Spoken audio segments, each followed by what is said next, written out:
Welcome to Soul of Travel. I'm so excited today to be sitting down with Sarah Dusek of Under Canvas and Enygma Ventures to talk about her journey and her path through entrepreneurship, and then in creating Enygma Ventures, and how all of those pieces have kind of folded together over the course of the years. And I wanted to begin actually. I thought today you were joining me from Bozeman, but it turns out that you're actually in Cape Town, which I recognize right away when you're not dressed for Bozeman springtime weather. And one of my very favorite places on the planet, and I feel like you're probably going to know this, is as you're leaving Bozeman and the road winds towards the mountains through all of the farmland, and you start to drift up Highlight Canyon, and the mountains are beside you, and the creek is kind of running beside, and then you come up to the reservoir, and it's just this, it's like my favorite place I've ever been. I just love every time I go back to Montana to steal Beautiful. away in the morning and see like the mist over the reservoir, and it looks like a painting when you take a picture. Um, Mm. yeah, so just to, I guess, start with that imagery felt like a good thing to share. Yeah, Montana is such a beautiful, amazing space, and Highlight Canyon is a spectacular spot. That's a Yeah. beautiful image. It's making me want to go right now. I know. And I'm sorry because you can't do that today, but Do that um, today. No. no, it's a little bit of a ride. So I'm just going to start. What I would love to share with our listeners, and then I'll give you an opportunity to introduce yourself, is as I was researching, and I have been a huge fan of Under Canvas with Lotus Sojourns. I've been trying to work it to do a retreat there with my adventure women's travel company. And actually, the very first thing I had to cancel as we entered lockdown last year was a 7-day trip visiting Moab and Zion and Grand Canyon to go tour those properties. I did end up going to the glacier property last summer. But I'm such a huge fan of the way they create space to connect with nature, and I'm really looking forward to that opportunity. Um, but what I wanted to share with our listeners was, again, I guess, kind of painting this picture of where Under Canvas is right now with 9 locations near national parks. I understand plans to continue to expand. Recently reading that Forbes recognized Under Canvas as a company redefining camping, and then recognition by Condé Nast, where all 7 properties received honors as best resorts, and even Mount Rushmore as best resort in the world. Yes. All of that is, it's so exciting, and kind of knowing the beginnings of Under Canvas, I wanted to kind of paint that picture of where it is now, because especially as entrepreneurs, when we set out to achieving our dream, that's kind of what it looks like, right? That's what Mm. we're setting Yeah, out that's for. right. Um, and never is that where we start to get there. And I think there's sometimes a disconnect between what we think we want to achieve and what we might be aspiring towards and where we actually have to start. And I know I navigated that with launching Lotus Sojourns, where I had this grand vision, and as one person, there's no way that's what was happening, day one when I hit go on my website or whatever. And so I wanted to give you the opportunity, Sarah, to introduce yourself and kind of give us a quick overview of Under Canvas. And then I'd like to take us back to the beginning so we actually can see what that journey looked like to get to where you are today, or where Under Canvas is today.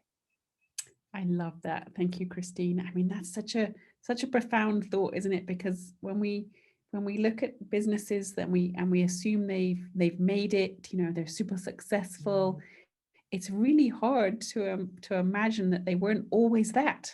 They Mm-hmm. weren't all as cool as they are today. They weren't as, recognized as they are today. And the hard work and the extreme challenges that were overcome to get there are unimaginable. And for me, last year, the recognition of under canvas, particularly in the middle of a very, very dark year for many of us, was a very bright light in the middle of a dark and difficult year. So I am very proud to be one of the co-founders. My husband was the other co-founder of Under Canvas, a company we started with a very small idea back in 2009 to recreate the African safari experience, really, in the States, and create access for folks to be able to get out and enjoy the outdoors without having to do that uncomfortably.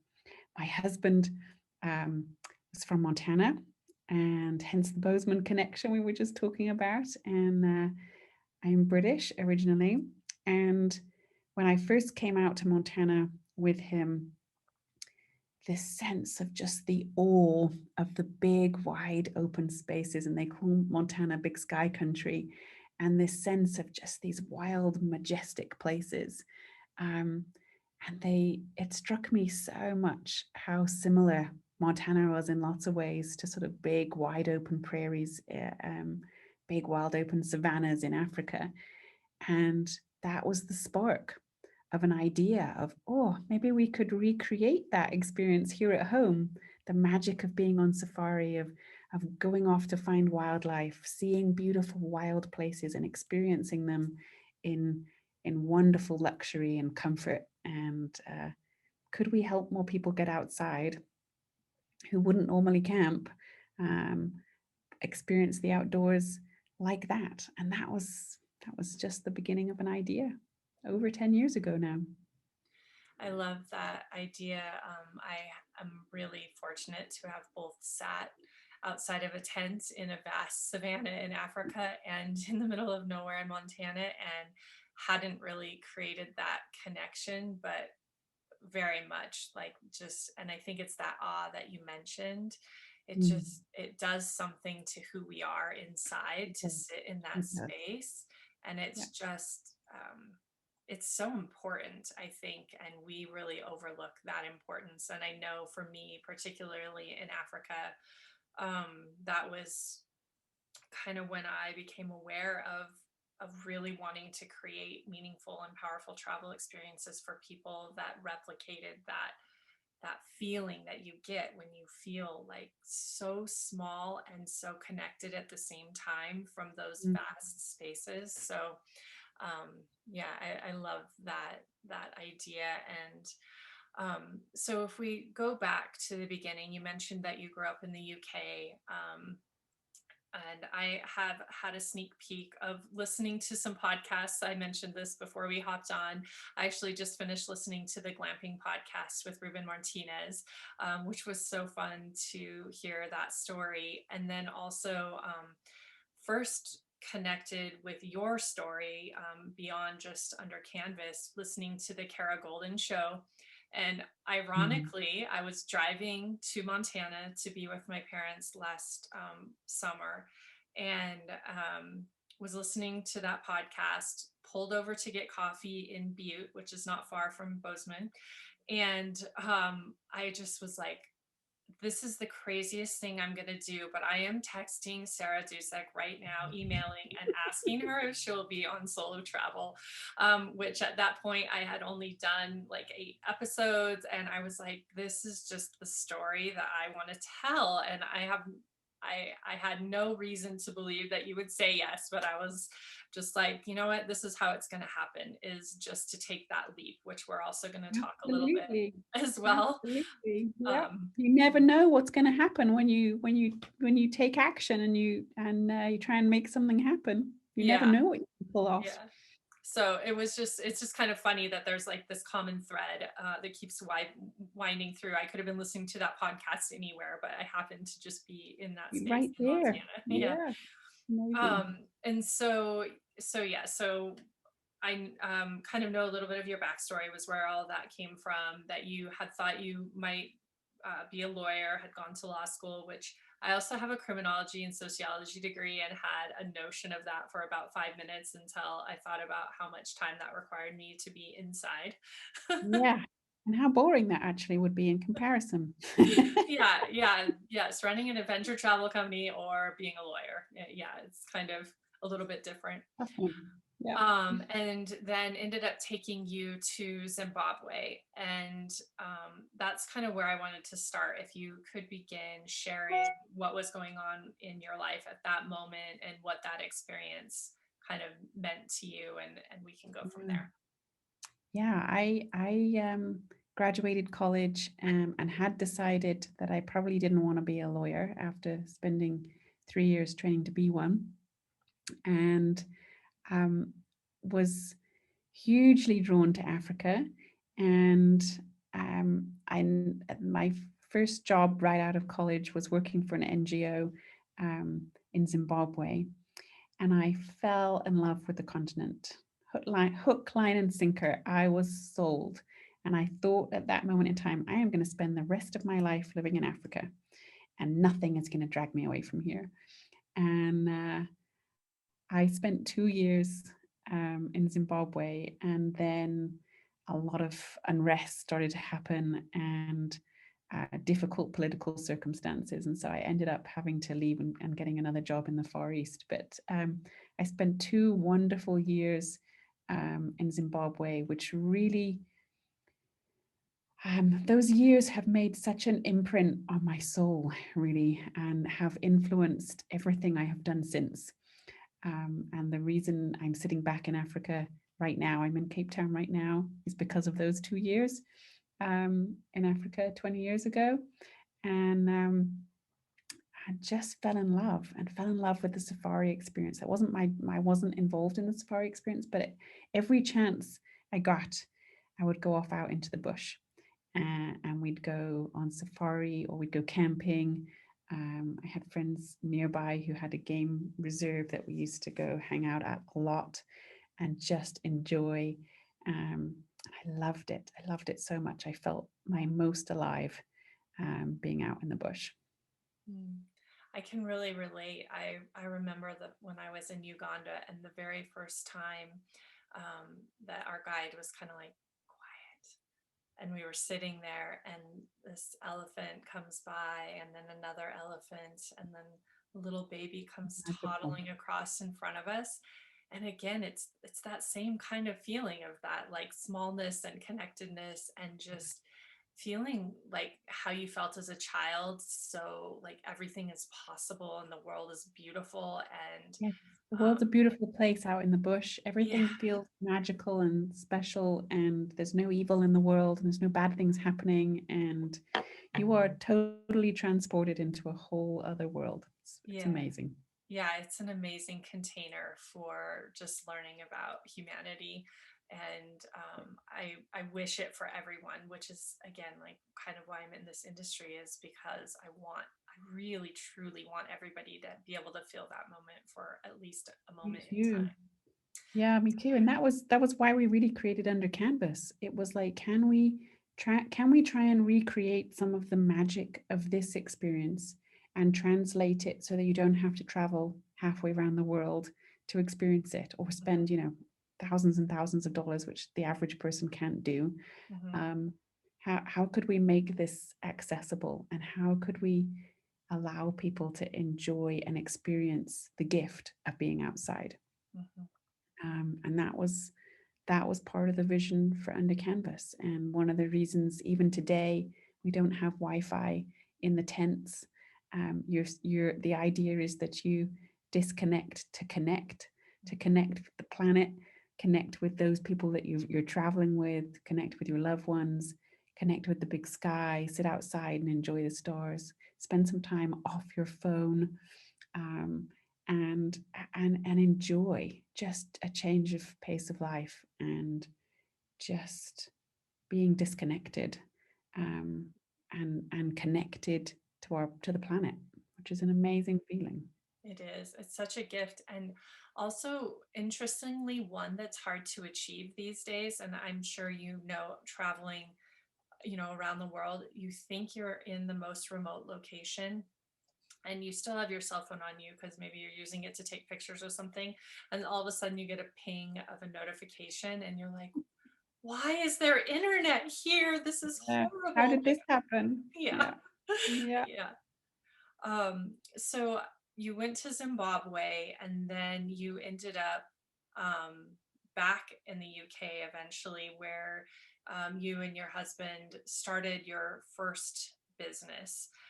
And I would love to kind of talk about going back to that idea of not being an overnight success, and not like necessarily our entrepreneurial path doesn't start and end or kind of go anywhere where we think it would. Can you take us to where you were in UK? You had launched a property company, Mm. and this is kind of what ended up becoming the catalyst to get to Montana and start Under Canvas. So I'd love for you to share that. Yeah, absolutely. And I'm sure many people who experienced the difficulties of having to navigate doing business through 2020 will be able to relate to the story I'm about to tell you, in that after 6 or 7 years working for nonprofits, first in Africa and then in the Far East, I returned home sort of weary, beaten up from, burned out from multiple years of being out in the field, and just really exhausted and frustrated with um, how much change we weren't able to drive, and having big ideals and not seeing any of them realized, and really went back to the drawing board and started to contemplate this idea of, can business be a vehicle for driving transformation? My heart, for all through the sort of the NGO work that I was doing, the aid education's work that I was doing, and various different projects, this idea of transformation was always really a key one for me. Is, can we drive change? Can we move the world forward, even if it's just one click at a time? Mhm. And I started this crazy idea of thinking about, well, maybe the best vehicle for driving change is actually business, because the whole idea of business is, businesses are about solving problems, they're about innovation, and they're about this, they're sustainable because you have to make money, and if you don't make money, then eventually the business will fail. Mhm. um, so could they be a vehicle for um, moving the world forward, for solving some big world problems, for driving change, creating transformation? And so with that thought, my husband and I, who we were married back in the UK, had this idea to start a business, which was spectacular timing, because in 2007 rolled around and we had the monster of the great financial crash of 2007 and 8, which obviously lasted multiple years. But prior to this, slightly before the crash, we had launched a property development business, which was a simple business.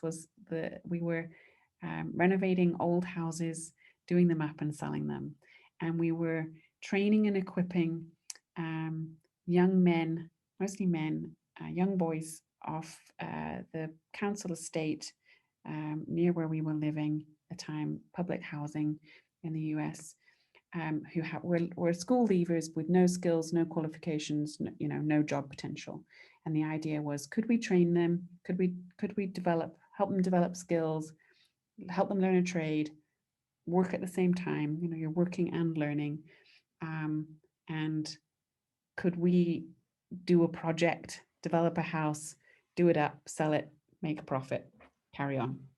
That was the idea of the business, which I still love as a business model, and it was wildly successful from a human perspective. And most of the young men who came out of that project had great skills, went on to get other jobs in other, and learned a trade, and did really well. The challenge being, of course, that economically, the bottom fell out of the housing market at that moment in time, which completely put the kibosh on that project. And we quickly realized, gosh, we got stuck with houses that were now worth less than we paid for them before we'd even done them up, let alone doing them up and trying to make money on it. So it just was a terrible time to try and start that kind of business. So it wasn't, from a financial perspective, it was an utter failure, in that we didn't manage to make any money. But we certainly learned a lot. And we certainly realized, gosh, business can be an amazing tool. We just we had didn't have great timing in that moment and had obstacles that meant that that particular business were not going to work in the near time future. So we had to make some major pivots, adjust, rethink, go back to the drawing board, and rethink, what are we going to do now, because this has not worked. Yeah, I'm sure there are so many of us that can relate to that, like you said right now. And I, for one, I had my 1 year anniversary of Lotus Sojourns on March 10th, and then basically lockdown started on the 12th or 13th. And, in that moment of my anniversary, I felt like something looming, right? Like we knew something was coming, and we knew that something was going to impact travel and borders, and had some idea that this wasn't going to be good, but we had no We had idea that no it was idea going to how bad it was going to be. yeah. So I too, like, I've sat there like, yay, I've launched my business. I have a whole full year of travel. And then like within, 2 weeks, just Gone. canceling everything and being like, Yeah. now what? I've just taken 10 years to like kind of To get to manifest this this dream point, I business. know. That's the soul crushing part about it sometimes, is it takes us so much time, energy to feel like I'm going to make a start. I'm going to do this. And then something happens and takes you out, Yeah. or something goes wrong, or something unexpected happens, or a pandemic happens, or a financial crash happens. And the amazing thing about those crazy crisis moments, though, is they do make or break us. And really, we have the choice which one of those it is, because that's what we can own. You can't ever own the circumstances that life throws at you. You can't choose the economic climate that we live in. You can't choose whether a pandemic happens or not. All you can do is choose how you respond to it and what you do through it. And some of the most amazing things in my own life have come out of situations that looked like they were completely dead ends, and that we'd hit the road, the end of the road. This is a dead end. It looks like it's all over. But yet, stepping back from that moment just a minute, just for a moment, and getting a bigger perspective and a bigger look on the situation, usually means you can see more than you saw before. And the idea that you had, or the thing that you were working on, might not be able to continue, but it doesn't mean it's the end. It's never the end. Nothing's ever over. It's just an opportunity for us to pivot, adapt, change, adjust, rethink, maybe go on another path that was even better than on the path that we were originally on. Maybe we get better ideas, better opportunities. And we just have to learn to look at everything with the right lenses, with the right goggles on, and choose to believe there is an opportunity for us, even in the worst of moments. Yeah, and I think that's some of the fun of entrepreneurship, is that there's never a lid on it, right? Like we can always go another direction. And part of the challenge is that, like you've said, it's that we don't necessarily control the things that are going to come in, that we have to weave around. And part of the So, challenge is also dealing with the emotional pain and shock of loss. yeah. And often we get stunned and shocked and caught up in our own emotional connectedness with maybe what we've lost, or what could have been, or it's easy to blame the circumstances, or blame events, or blame bad timing, rather than to own that situation and go, okay, now what am I going to do? And emotionally, it's really hard to pick yourself up after being knocked flat. It's really hard, which is why, of course, a lot of people don't pick themselves up after they get knocked flat. They're out. But the reality is, if you can get up, if you can see with different eyes, if you can reimagine, if you can repurpose, pivot, think bigger than you were thinking before, there's always there is always opportunity for um, light at the end of the tunnel, and for something good to come out of something that, you know, nobody would choose. Yeah. Yeah. Oh, that's such good wisdom that is sometimes hard to, it's hard It's to hear in very the flawed. moment, and so true in Yeah. retrospect. A So friend of mine was very kind to me last week. I was whining to her in an email, complaining about my situation and a project that I am working on at the moment currently, that I am struggling to get attraction for and to make things happen. And she reminded me of my own story, which is always bad, right? When someone else is having to remind you of your own story. yeah, And she said, you know, Sarah, you're just at that point in the story when, you know, the bad thing has happened, but it wasn't the end of you the last time that happened. And it's certainly not going to be the end of you this time when it happens. And it's like, oh, yeah, I just needed someone to remind me and help me get back up, yeah, to turn the help page. me find my courage. Yeah. Yeah. Yeah. So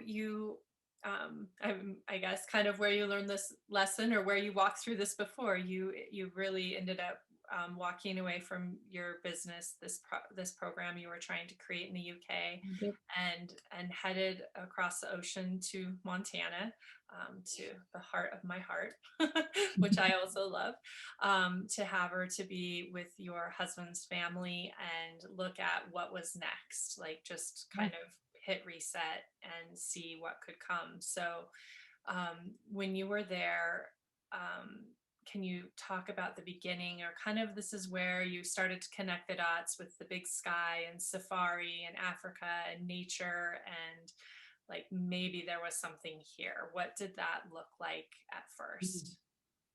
Yeah, I mean, we did what nobody said at the time we should do, which was, you know, you've just had one failure from a business. We went right back into the fire and started another one, Mhm. um, and didn't allow ourselves to, you know, be put down or put out, or, um, you know, taken down by the circumstances. And we moved across the pond, moved from the UK to Montana. We rented out our house in the UK because we couldn't afford to pay our own mortgage. So rather than lose our house, we rented it and lived off the difference between our covering our mortgage and the rent, which I think at the time was something like $500. So we lived off about $500 a month. I just had our first child. He was 6 months old when we moved to Montana, and then started another business, which of course is what you do when you're only living off $500 Right. a month. Um, so we literally had hardly had 2 cents to rub together, but with support from very gracious family, launched an idea. The idea what we had, my husband's family are farmers and ranchers, and we went to live at the farm and started to think about how could we just create a living from the land? How could we sustain ourselves? How could we earn our keep? How could we build something that might help us generate an income without farming? And when I first came out to the farm, I just was so drawn back to feeling like, gosh, this feels like being in Africa. Just because of these huge, wide open spaces, beautiful prairies, lots of wildlife, different wildlife, obviously, than African wildlife, but lots of wildlife nonetheless. And that was what sparked the idea of maybe we could invite people to come and stay on the farm. Maybe we could build a sort of a small safari camp for people to come and stay, and we could earn some dollars by having guests come and stay. So it was sort of your very classic Airbnb model, really, before Airbnb was Airbnb. Mhm. But could we build a little place for people to stay and come and experience Montana's big sky? But of course, quickly realized once we had put several tents up on my husband's family's farm, was that we had happened to stumble into an amazing idea that could be bigger than we'd ever imagined, or had certainly not contemplated at the beginning of our journey. Mhm. And I know for you, the first season you operated and then kind of came to the hurdle that where you were, while it was a great idea, wasn't necessarily where people wanted to go. And No, growing up you were there, I also failure number know two. it's not where, if I were going to be visiting Montana, that's not the place I would tell people that they wanted No, to visit necessarily. exactly, exactly. We were definitely off the beaten track, a long way off the beaten track. And for some people that works, but for the mass majority of people, that is not a win. Mhm. Um, so here was strike two, everybody. We came up with a great idea. We were just in the wrong place. And so whilst we realized, gosh, we think people are really interested in staying in our tents, they just don't want to necessarily come where we are. So it's like, how do we take the tents to where the people are? Mhm. And of course, being in Montana, the natural places to head for were the national parks, and we are blessed with Yellowstone and Glacier National Park in Montana. So Yellowstone became our first official formal camp, which is the camp is still where it is today. Is where we originally started the Under Canvas camp in Yellowstone in 2012, and so yeah, it took us multiple years to realize this wasn't going to work and that actually we were not going to be able to eke out a living doing this. But we did realize in that time that we were onto something. It wasn't that the whole idea was terrible. Mhm. Um, there was definitely a desire for to come and stay in unique places and to sleep out in tents and to experience, the big skies of Montana. It just, we're in the right thing, wrong place. So Mhm. had to make another adjustment, had to make another pivot, and realized that the business model we had wasn't perfect yet. We hadn't quite figured out our own magic formula for making this work. Yeah. And then, fast forward, I guess, here we are. And um, the thing everybody wants and the thing that's thriving when so many other things are falling apart happens to be this connection to nature and Yeah. space and um, and being in connection with one another, but within our own bubbles, I guess. Like it works so well for something we could have never imagined, such as No, this pandemic. And I know visiting last summer, actually, it was like I almost felt normal for a moment being there and seeing people walking between their tents and a little mm, bit of hustle and bustle where the water station was, or, it just was like, oh, this is it. Like, this is really it. Um, and for me, like all along, I've kind of thought this is really it. And it's been really exciting to watch Under Canvas grow and expand and see what it's bringing to the US and across the US now. Um, I know to kind of transition to this next part of your journey, that when you began to scale, you were looking for investors, you bumped up against this really harsh reality that women receive only 2% of the available investment funding each year in the US, mm, and the struggles that women face really around the world in creating businesses. And I just spoke with two women last week, and we were also talking about this as they were seeking investment in their startup tech business in the travel world. And so you have kind of this backstory of Africa and of business doing good and creating change, and then this awareness of what it's like to actually have someone hear your vision and support you. And I feel like that kind of all funnels into this startup of Enygma Ventures. So I'd love for you to just kind of bring us into that with you and let us know what you're up to there. yes. I mean, I ran Under Canvas as was at the helm of Under Canvas as CEO almost 10 years up until 2018, and we obviously scaled the business from the farm to 10 almost 10 locations around the country in the US outside of national parks. And those of you who don't know, we're a large scale glamping company with properties outside of national parks with tinted accommodation. Mhm. And my experience when we realized we had something that people wanted, and we'd created an amazing camp in Yellowstone, followed by another camp in Moab, and another camp in Glacier up in Montana. We realized we needed capital to scale the business. We were very fortunate in that we had a business that was able to produce enough profit to be able for us to be able to keep reinvesting it into growing the business and doing more the next year than we could the year before. But for any business, growing through your own profits is always slow.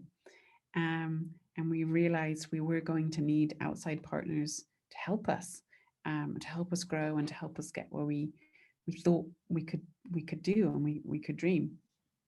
And I found the journey excruciatingly painful and really, really difficult that time, because glamping was really not a thing. It was not really, it wasn't like it is today. It wasn't really very respected. It wasn't seen as real hospitality. We didn't have any buildings. It wasn't a hotel. You couldn't finance it like you could a hotel. So it was super tough to get people to take me seriously. And I think being female was part of that, but also pioneering a new industry that wasn't really a thing was also really tough for people to really think, oh yeah, she's onto something. Let's back that. That's the next thing. And I think we were coming into existence just about the same time as Airbnb, so it gives you the same sense that Airbnb wasn't a thing either. But, a tech platform founded by a man, now worth multi-billion dollar business. And, that business only became that business because it received funding. And, the amount, as you said, the amount of capital that women are actually able to put to work in their business is minuscule in comparison. And that's largely because there are very few women investors. And we're not talking the same language. We're not talking about products or services that people necessarily understand. We don't have the networks. We don't have the connections. We didn't go to the right schools and have the right sort of ecosystem to be evolving in and moving in and be known by. And that makes it really tough for women to get funding. And my own experience of being a founder and raising capital just made me realize, gosh, more women need to help other women get funding and help grow their business. And of course, when you have that thought, of course, what comes next is, well, then you be that woman. You've been there, done that. You've scaled your business and sold it. And you need to be that woman. You need to put your hand back now and help pull other women up behind you, and go where you've gone and do what you've done and do more than you've done and build better companies and bigger things and make more impact. And so that really was the thought that led to what we're doing now. I now run a venture capital fund, US fund, but we're focused on investing in women entrepreneurs in Africa. So I'm back in Africa. We've been full circle on my I still love to travel. I'm still very passionate about Under Canvas, and I still sit on the Under Canvas board. But I have transitioned from being a founder myself to being a champion of other founders and investor in other female-led businesses. Yeah.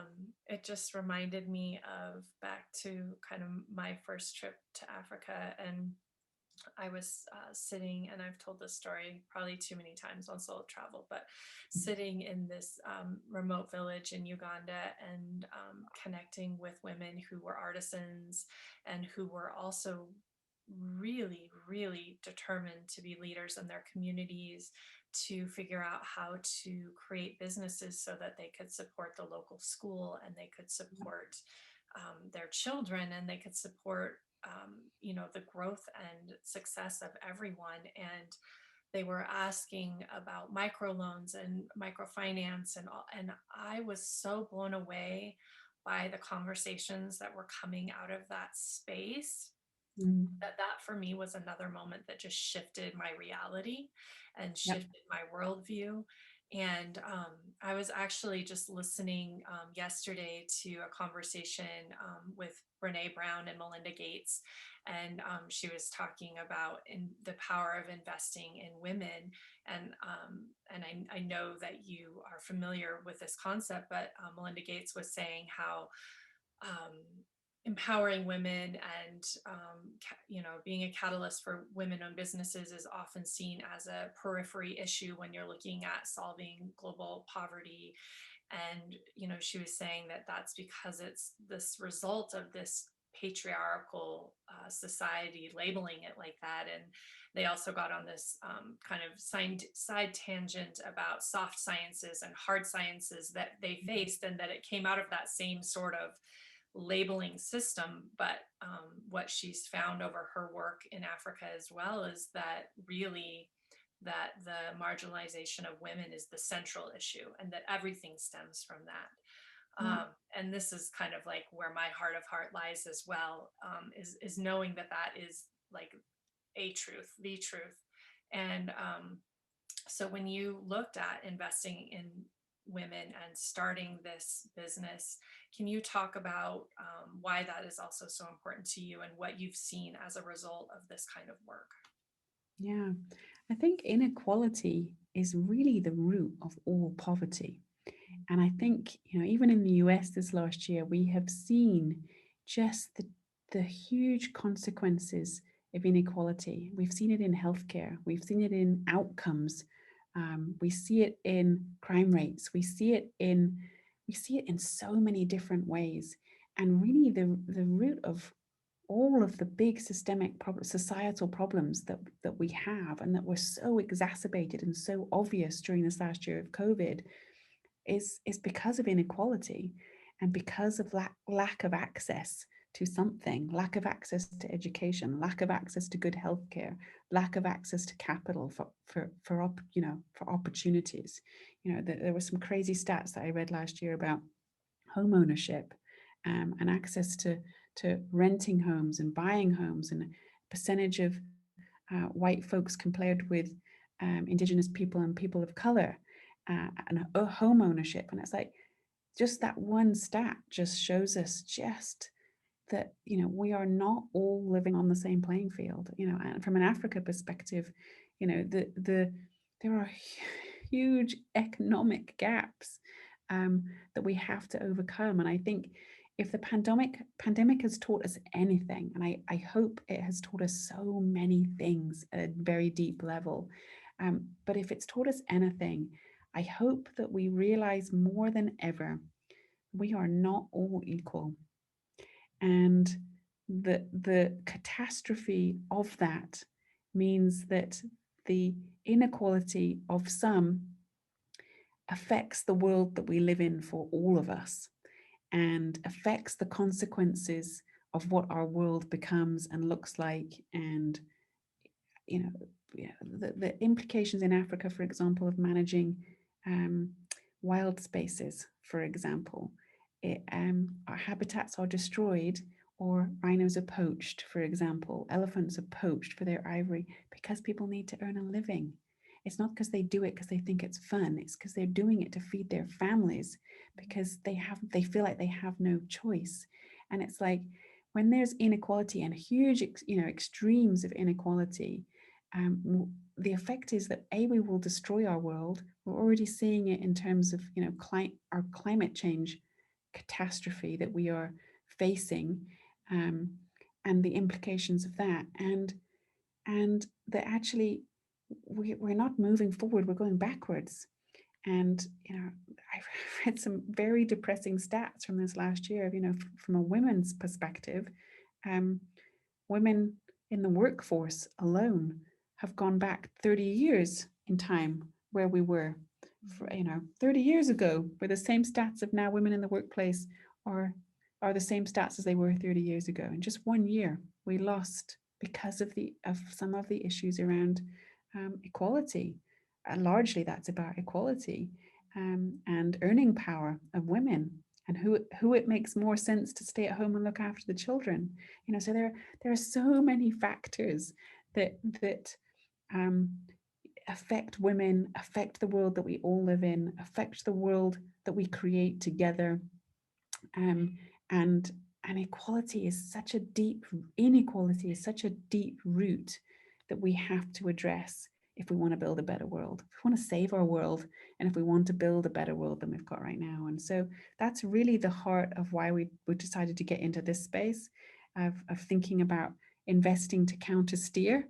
How do we put some of our capital to work and invest in equality from a race, gender, and geography perspective? And that sort of encompasses our whole thesis of investing in Africa, believing that if we invest capital, we can see societies transformed. If you can build enterprises, and particularly if you invest in women, just as you were saying, if you invest in a woman, she's taking care of her family, she's taking care of her community, she's taking care of her tribe, she's building, she's investing in her community, and she's seeing transformation. She's building schools, she's paying for education, she's getting healthcare to her village or her town or her city, or the implications of empowering women are phenomenal, and they're multiplied exponentially when you put that in a developing context. Oh, I feel like I wish that we could spend another hour talking just about this subject, but You've got me on my hobby horse. yeah, no, it's mine too, which is what really got me so excited when hearing this was kind of where you went next. Uh, and also why I feel like travel is so powerful, because part of why this is so important to me is because I've seen it in many Yeah, countries here are around the the people's world. stories. Yeah, you Yeah. you see that we don't all live the same way. Mhm. We see how different we are, and we see how the same we are. I mean, that's the amazing thing about travel, I think, is that you get an inside scoop into how other people live and what the world looks like on a different part of the planet, and what people's experiences are, and what their struggles are, and what their challenges are, and the beauty of the places around the world that are worth protecting and worth preserving and worth figuring out how do we not destroy them in our lifetime. How do we protect our coral reefs, and how do we protect our, mangrove swamps, and just beautiful places that we love to go and travel. And when we, and this was the same for Under Canvas, it's like if we can get people out to experience it, maybe we'll care more. Maybe we'll want to protect it more. Maybe we'll be more engaged with not wanting to see it destroyed or lost or gone. Yeah. And I think that's the beauty of travel, whether you travel at home, whether you travel overseas. I think travel just has this amazing, amazing opportunity to open our eyes and help us see the things that we can't see in our normal everyday lives. And that's a gift. That's its gift to us. Oh, that's, yeah, I'm like, that's it right there. I don't even want to push past that point. That was so beautifully said, and I agree. And I just feel such a sisterhood and kindred spirit with you and your mission. And I'm so grateful for this conversation. Before we wrap up, I do have I love to end on a light note with some little rapid fire questions that kind of always bring something else into the conversation. But before we do that, if people are wanting to learn more about traveling with Under Canvas, which I highly, highly recommend. Again, I've had the opportunity to tour some of the properties. I'm just literally this week rebooking the trip I had to cancel last year for 2 Hey. more weeks. So I can't wait. And I'm going to go to Lake Powell too, now that that's been added. The bathrooms in these tents are amazing. So for people that don't want to be in nature without their bathrooms, that was my very favorite thing, was seeing how beautiful, not just functional, beautiful that they were. The spaces they're in are beautiful. So if people want to travel to Under Canvas, how do they go about that? The best way to go about that is to either book online or call one of our amazing reservationists or customer service folks, and just hop on over to www.undercanvas.com, and we will take care of you. And if the conversation about investing in women, creating opportunity in Africa has sparked someone else's passion, what can they do to learn more or get involved with supporting that? Yeah, you can hop on over to our website, which is www.enigmaventures.com, and Enigma is spelled with a Y, ENYGMA. Or you can reach out to me on LinkedIn. I'm pretty responsive on LinkedIn if you shoot me a message. So either of those ways, you can either email me through the site or you can get me on LinkedIn. I'm just Sarah Dusek on LinkedIn. Excellent. Again, thank you so much. This has just been like such a beautiful conversation that I had been looking forward to, and it certainly didn't let me down. To wrap it up here, we're going to just answer these 7 questions, which Okay. the first one is, what is your favorite book or movie that offers you a travel escape or inspires you to adventure? Field of Dreams, the Kevin Costner movie. If you build it, they will come.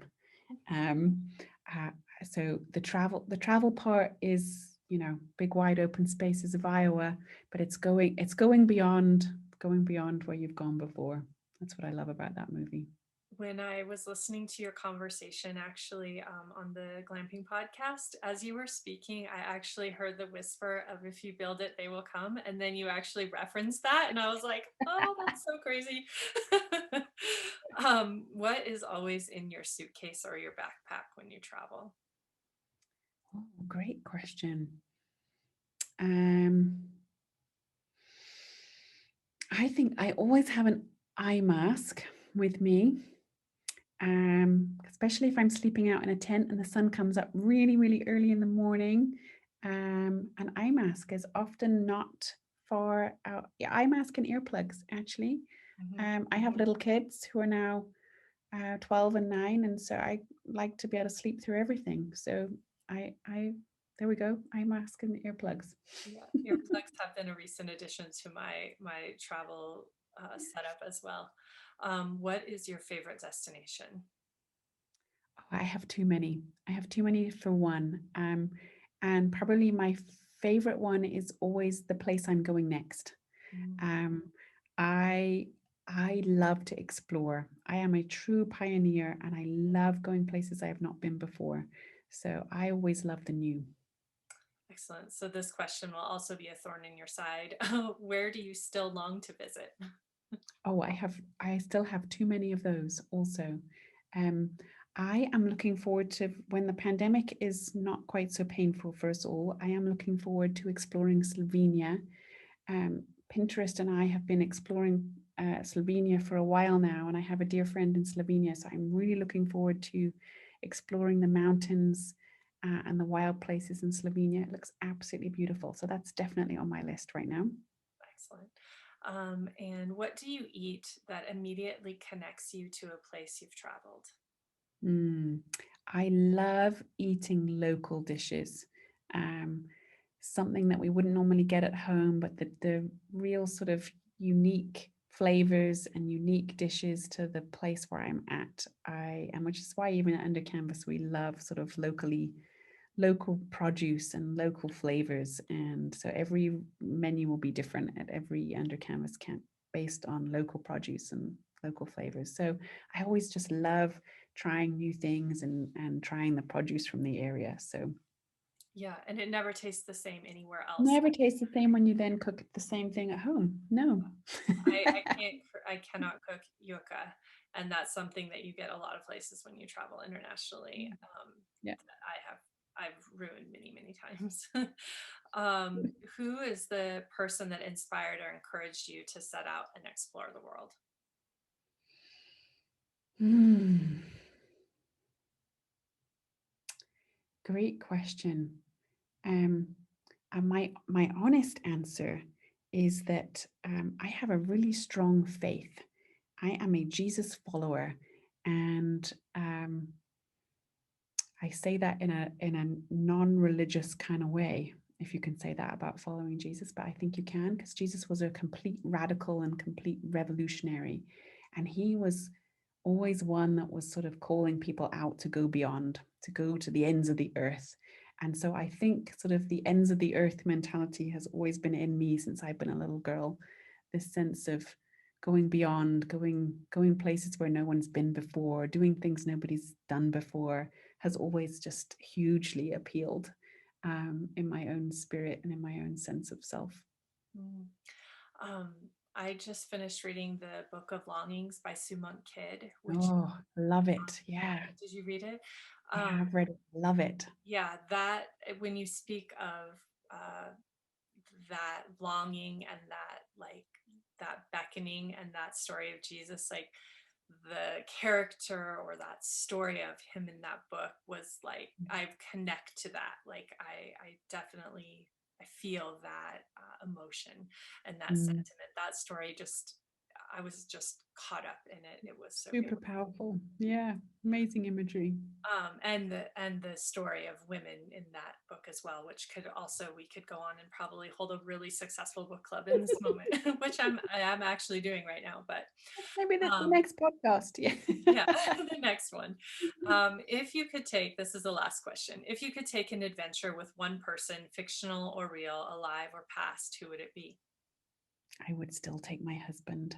Oh, He is my favorite adventurer, my favorite partner in crime, and he's always the one that's still pushing me to go beyond where we've gone before, and is my chief champion.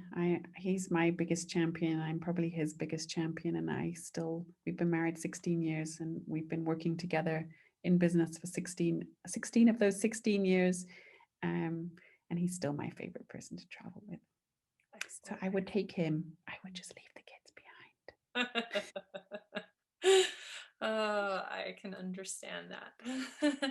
behind. Well, thank you so much. Again, this has just been such, I think, a really valuable conversation and also a really enjoyable one. So I appreciate you taking this time to share with My absolute pleasure. It's been a real joy. Thank you for having me.